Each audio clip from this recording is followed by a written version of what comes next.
മാതാമൃതാനന്ദമയി മഠം ആരോഗ്യ വിദ്യാഭ്യാസ ശാസ്ത്ര സാങ്കേതിക മേഖലകളിൽ മികച്ച നേട്ടം കൈവരിച്ച് മുന്നേറുമ്പോഴും ദുഷ്ടലാക്കോടെ മഠത്തെ ലക്ഷ്യമിടുന്നവരുടെ വ്യാജ പ്രചരണം ഊർജിതമാണ്. ജീവകാരുണ്യ മേഖലകളിൽ ഉൾപ്പെടെ മഠം നടത്തുന്ന പ്രവർത്തനങ്ങൾ കണ്ടില്ലെന്ന് നടിക്കുന്നവർ മഠത്തിനെതിരെ എപ്പോഴും ഉയർത്തുന്ന വ്യാജ പ്രചരണങ്ങളിലൊന്നാണ് ബീഹാർ സ്വദേശി സത്നാം സിംഗിന്റെ മരണം. വ്യാജ പ്രചരണം നടത്തിയവർ സൃഷ്ടിച്ച പുകമറ നീക്കുകയാണ് അമൃത ന്യൂസ്. സത്നാം സിംഗിന്റെ മരണത്തെ മാതാ അമൃതാനന്ദമയി മഠവുമായി ബന്ധിപ്പിക്കാനുള്ള ഗൂഢനീക്കം ചില നിക്ഷിപ്ത താൽപര്യക്കാർ 13 വർഷത്തിനിപ്പുറവും നടത്താൻ ശ്രമിക്കുന്നതുകൊണ്ടാണ് അന്ന് നടന്ന സംഭവങ്ങൾ വീണ്ടും പ്രേക്ഷകരിലേക്ക് എത്തിക്കുന്നത്. ദർശനം നടക്കുന്നതിനിടയിൽ അമ്മയുടെ നേർക്ക് പാഞ്ഞെടുത്ത സത്നാം സിംഗ് എന്ന 23-കാരനായ ബിഹാറി സ്വദേശിയെ സുരക്ഷാ ജീവനക്കാർ തടഞ്ഞ് പോലീസിന് കൈമാറുകയായിരുന്നു. അന്ന് നടന്ന കാര്യങ്ങളെക്കുറിച്ച് അന്നത്തെ ഇന്റലിജൻസ് മേധാവി TP സെൻകുമാർ IPS 2012 ആഗസ്റ്റ് 1-ാം തീയതി മാതാ അമൃതാനന്ദമയിയുടെ ആശ്രമത്തിലെത്തുകയും അവിടെ ഏകദേശം 1 മണിയോടുകൂടി അവിടെ ദർശനം നടത്തിക്കൊണ്ടിരുന്ന അമ്മയുടെ അടുത്തേക്ക് എന്തൊക്കെയോ അറബിക് വാക്കുകൾ ഉച്ചരിച്ചുകൊണ്ട് പെട്ടെന്ന് ചാടി വീഴുകയും ചെയ്തു. അവിടെ ഉണ്ടായിരുന്ന സുരക്ഷാ ജീവനക്കാർ അയാളെ പിടിച്ചു നിർത്തി കരുനാഗപ്പള്ളി പോലീസിനെ അറിയിച്ചു. 1 മണിക്കൂറിനകം കരുനാഗപ്പള്ളി പോലീസ് വന്ന് അയാളെ അവിടെ നിന്ന് കൊണ്ടുപോയി. അയാൾക്കെതിരെ അവരൊരു കേസും രജിസ്റ്റർ ചെയ്തു. മഠത്തിൽ വെച്ച് സത്നാം സിംഗിന് മർദ്ദനമേറ്റിരുന്നില്ലെന്ന് ആദ്യം തന്നെ വ്യക്തമാക്കിയത് അദ്ദേഹത്തിന്റെ സഹോദരൻ ബിമൽ കിഷോർ ആയിരുന്നു. And at that time, as I had seen him in the underwear only, there was no marks on his body, not a single marks. And today, which I had seen, there are around 35 marks on his body. He was bitten by rod, I think. Karunagappally police വന്ന് അയാളെ അവിടെ നിന്ന് കൊണ്ടുപോയി. അയാൾക്കെതിരെ അവരൊരു കേസും register ചെയ്തു. അങ്ങനെ case register ചെയ്തതിന് ശേഷം അയാളുടെ ബ്രദർ ആയിട്ടുള്ള വിമൽ കിഷോർ എന്ന് പറയുന്നയാൾ അവിടെ വന്ന് സത്നാം സിംഗ് മാനിനെ കാണുന്നുണ്ട്. അപ്പോൾ അയാൾ ഷർട്ട് ഇട്ടിട്ടില്ല, അയാൾക്ക് യാതൊരു ഇഞ്ചുറിയും ഇല്ല എന്ന് ഈ ബ്രദർ പറയുന്നുണ്ട്. മാത്രമല്ല അവിടെ doctor Kiran attach to taluk headquarters hospital Karunagappally അദ്ദേഹത്തിനെ എക്സാമിൻ ചെയ്യുന്നുണ്ട്. അപ്പോഴും യാതൊരുവിധ പരിക്കുകളും ഏറ്റിട്ടില്ല എന്ന് കൃത്യമായിട്ട് റെക്കോർഡ് ചെയ്തിട്ടുണ്ട്. അതിനുശേഷം കോടതിയിൽ ഹാജരാക്കി അവിടെ നിന്ന് കൊല്ലം ജില്ലാ ജയിലിലേക്ക് റിമാൻഡ് ചെയ്തു. മഠത്തിൽ നിന്ന് പോലീസ് ജീപ്പിൽ കയറ്റിക്കൊണ്ടുപോകുന്ന സത്നാം സിംഗിന്റെ ദൃശ്യങ്ങൾ അദ്ദേഹം ശാരീരികമായി ആരോഗ്യവാനാണെന്ന് വ്യക്തമാക്കുന്നതാണ്. ഷർട്ടില്ലാതെ ജീപ്പിലേക്ക് കയറുന്ന സത്നാം സിംഗിന്റെ ദൃശ്യങ്ങൾ സഹോദരൻ Bimal കിഷോറിന്റെ വാക്കുകളെയും ശരിവെക്കുന്നു.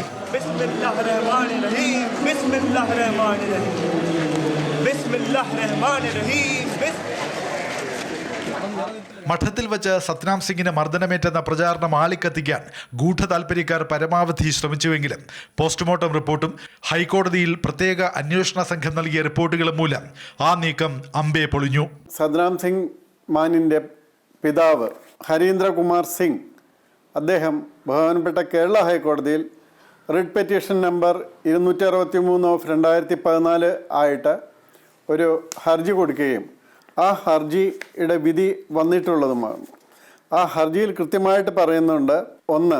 The entire incident at the mud was recorded by electronic means. The investigating officer seized it and produced before the court.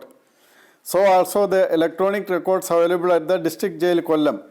അപ്പോൾ മഠത്തിലെയും അതുപോലെ ഡിസ്ട്രിക്ട് ജയിലിലെയും കംപ്ലീറ്റ് റെക്കോർഡ്സ്, ഇലക്ട്രോണിക് റെക്കോർഡ്സ് എല്ലാം റെക്കോർഡ് ചെയ്ത് അവർ കോടതിയിൽ പ്രൊഡ്യൂസ് ചെയ്തിട്ടുണ്ട്. അതെല്ലാം ഇദ്ദേഹത്തിനെ കാണിക്കുകയും ചെയ്തു. ഇത് കണ്ടപ്പോൾ തന്നെ he was fully satisfied that there was no evidence of assault of the deceased by any one at the mutt or the district jail at കൊല്ലം.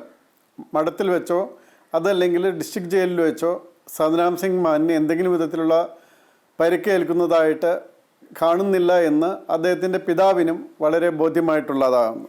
ഈ CCTV ഇമേജസ് കണ്ടതിന് ശേഷം മരിച്ചുപോയ വ്യക്തി സത്നാം സിംഗ് മാൻ മഠത്തിൽ വെച്ച് യാതൊരു വിധത്തിലുള്ള പരിക്കുമേൽക്കാൻ ഇടയായിട്ടില്ല എന്ന് പൂർണ്ണ ബോധ്യം വന്നതായിട്ട് അവരുടെ അഡ്വക്കേറ്റും ബഹുമാനപ്പെട്ട കോടതിയിൽ സമ്മതിക്കുകയുണ്ടായി.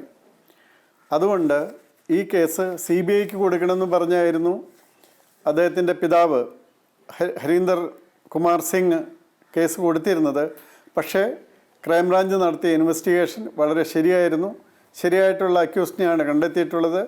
അത് അമൃതാനന്ദമയി മഠത്തിൽ വെച്ച് യാതൊരു വിധത്തിലുള്ള പരിക്കും അദ്ദേഹത്തിന് ഏറ്റിട്ടില്ല എന്നൊക്കെ കൃത്യമായിട്ട് കണ്ട് മനസ്സിലാക്കി, വീഡിയോ കണ്ട് അദ്ദേഹത്തിൻ്റെ പിതാവും അദ്ദേഹത്തിൻ്റെ വക്കീലും അത് മനസ്സിലാക്കി, അത് സമ്മതിച്ച് അതനുസരിച്ച് ഈ കേസ് ക്രൈംബ്രാഞ്ച് അന്വേഷിച്ചത് ശരിയാണ് എന്നും വേറെ അന്വേഷണം ആവശ്യമില്ല എന്ന് തീർപ്പാക്കിയിട്ടുള്ളതാണ്. അന്വേഷണം കുറ്റമറ്റ രീതിയിലാണ് നടന്നതെന്ന് ഹൈക്കോടതിക്ക് തന്നെ ബോധ്യപ്പെട്ടുവെന്നും മഠത്തെ ഇതിലേക്ക് വലിച്ചിഴയ്ക്കാൻ ബോധപൂർവമായ ശ്രമം നടന്നുവെന്നും അന്നത്തെ ആഭ്യന്തരമന്ത്രി തിരുവഞ്ചൂർ രാധാകൃഷ്ണൻ തുറന്ന് സമ്മതിക്കുന്നു. വളരെ കാര്യക്ഷമമായും കൃത്യതയോടു കൂടിയാണ് ആ അന്വേഷണം നടന്നിട്ടുള്ളത്. അതുകൊണ്ടാണ് CBIക്ക് വിടണമെന്ന് ആവശ്യപ്പെട്ടിട്ടും കോടതി അത് സമ്മതിക്കാതിരുന്നത്. ക്രൈംബ്രാഞ്ചിൻ്റെ നിഗമനം കറക്റ്റാണ് എന്ന് കോടതിയും അംഗീകരിച്ചു. ഇതിൽ മഠത്തിന് യാതൊരു ബന്ധവുമില്ല. ഒരു നിയമസമാധാന പ്രശ്നമല്ലേ. അതിനകത്ത് ചെയ്യേണ്ട കൃത്യമായ നടപടികൾ ഗവൺമെൻറ്റും ഡിപ്പാർട്ട്മെൻറ്റും ചെയ്തിട്ടുമുണ്ട്. സത്നാം സിംഗിന്റെ ശരീരത്തിൽ 77 ചതവുകൾ ഉണ്ടായിരുന്നതായി പോസ്റ്റ്മോർട്ടം റിപ്പോർട്ടിൽ പറയുന്നു. തലയ്ക്കും കഴുത്തിനുമേറ്റ പരിക്കാണ് മരണകാരണമെന്നും പോസ്റ്റ്മോർട്ടം റിപ്പോർട്ടിലുണ്ട്. മരണത്തിന് 24 മണിക്കൂറിനകമാണ് പരിക്കുകൾ ഉണ്ടായതെന്ന് പോസ്റ്റ്മോർട്ടം റിപ്പോർട്ട് പറയുമ്പോൾ 1-ാം തീയതി ഉച്ചയ്ക്ക് ശേഷം മഠത്തിൽ നിന്ന് പൂർണ്ണ ആരോഗ്യത്തോടെ പോലീസ് കൊണ്ടുപോയ സത്നാം സിംഗ് 4-ാം തീയതി വൈകിട്ട് മരണത്തിന് കീഴടങ്ങുമ്പോൾ മർദ്ദനമേറ്റത് എവിടെ നിന്നാണെന്ന കാര്യവും പകൽ പോലെ വ്യക്തം. സത്നാം സിംഗ് കൊല്ലപ്പെട്ടതിന് പിന്നിലെ വില്ലന്മാർ പേരൂർക്കട മാനസികാരോഗ്യ കേന്ദ്രത്തിലായിരുന്നു. 4 സഹതടവുകാരെയും 2 ജീവനക്കാരെയും പ്രതികളാക്കി ക്രൈംബ്രാഞ്ചിന്റെ പ്രത്യേക അന്വേഷണ സംഘം കുറ്റപത്രം നൽകി. പോലീസ് ആദ്യമായി കൊല്ലത്ത് ഡോക്ടേഴ്സിനെ കാണിച്ചു, വൈദ്യപരിശോധന നടത്തി. അതിനുശേഷം അവരുടെ കൂടി അഡ്വൈസ് പ്രകാരം മാനസിക രോഗ ആശുപത്രിയിലെ പേരൂർക്കടയ്ക്ക് മാറ്റി പേരൂർക്കടയിലെ ഒരു സെല്ലിനകത്ത് സൂക്ഷിച്ചു. ആ സെല്ലിൽ അയാളോടൊപ്പം ഉണ്ടായിരുന്ന 3 ആളുകൾ, അങ്ങനെ മൊത്തം 4 പേരാണ് ആ സെല്ലിലുണ്ടായിരുന്നത്. അതിനകത്തുണ്ടായിട്ടുള്ള ഒരു അടിപിടിയും പ്രശ്നവുമാണ് പിന്നീട് ഒരു ദുരന്തത്തിലേക്ക് കലാശിച്ചത്. ഗവൺമെൻറ് ഇക്കാര്യത്തെക്കുറിച്ച് ക്രൈംബ്രാഞ്ചിനെ കൊണ്ട് അന്വേഷിപ്പിച്ചു. ആ സെല്ലിലുണ്ടായിരുന്ന ആളുകൾക്കെതിരായി കേസെടുത്തു. ആ കേസ് അന്ന് റെലവൻ്റായിട്ട് നിൽപ്പുണ്ടായിരുന്നു. സത്നാം സിംഗിന്റെ മരണത്തിന് മുമ്പും ശേഷവും പേരൂർക്കട മാനസികാരോഗ്യ കേന്ദ്രത്തിൽ അസ്വാഭാവിക മരണങ്ങൾ നടന്നിട്ടുണ്ട്. 2012 ഡിസംബർ മാസം ആന്ധ്ര സ്വദേശി വെങ്കടേശപ്പ കൊല്ലപ്പെട്ടത് സഹതടവുകാരന്റെ ആക്രമണം മൂലമാണെന്നായിരുന്നു അന്വേഷണ റിപ്പോർട്ട്. 2022 ഡിസംബറിൽ കൊല്ലം സ്വദേശി സ്മിതാകുമാരി കൊല്ലപ്പെട്ടതും ഏറെ വാർത്താ പ്രാധാന്യം നേടിയ സംഭവമായിരുന്നു. സംശയാസ്പദമായ സാഹചര്യങ്ങളിലുണ്ടായ മരണങ്ങൾ പലതാണ്. നമ്മുടെ മാനസികാരോഗ്യ കേന്ദ്രങ്ങളിൽ മാനസിക വെല്ലുവിളി നേരിടുന്നവർക്ക് ഉചിതമായ ചികിത്സയും പരിഗണനയും ലഭിക്കുന്നുണ്ടോ എന്നതുൾപ്പെടെയുള്ള ഗൗരവമായ വിഷയങ്ങൾ ചർച്ച ചെയ്യേണ്ടതിന് പകരം 13 വർഷങ്ങൾക്കിപ്പുറവും പുകമറ സൃഷ്ടിച്ച് മാതാ അമൃതാനന്ദമയി മഠത്തെ ലക്ഷ്യമിടുന്നവരുടെ മാനസികാരോഗ്യം മെച്ചപ്പെടുത്താൻ കൂടിയാണ് ഈ വസ്തുതാ വിശകലന റിപ്പോർട്ട്. യഥാർത്ഥത്തിൽ നമ്മളുടെ മാതാ അമൃതാനന്ദമയി മഠത്തെ എന്തിനാണ് ആക്രമിക്കുന്നതിന് വേണ്ടി ശ്രമിക്കുന്നത്? അവർ ചെയ്തുകൊണ്ടിരിക്കുന്ന ചാരിറ്റി പ്രവർത്തനങ്ങൾ, ഈ സമൂഹത്തിൽ നടത്തുന്ന സോഷ്യൽ സർവീസ് ആക്ടിവിറ്റി, ഇതൊക്കെ കണ്ടില്ല എന്ന് ആർക്കെങ്കിലും നടിക്കാൻ പറ്റുമോ? അവിടെ ഒരു സംഭവം ഉണ്ടായി. ആ സംഭവത്തിൽ ആ മഠത്തിൻ്റെ അധിപർക്ക് എന്തെങ്കിലും പങ്കാളിത്തമുണ്ടോ എന്നുള്ളതല്ലേ പ്രശ്നം. അതിനെക്കുറിച്ചൊക്കെ പോലീസ് അന്വേഷിച്ചിട്ടുണ്ട്. ഒരു പങ്കാളിത്തം ഇല്ല എന്നുള്ളത് ബോധ്യപ്പെട്ടിട്ടുണ്ട്.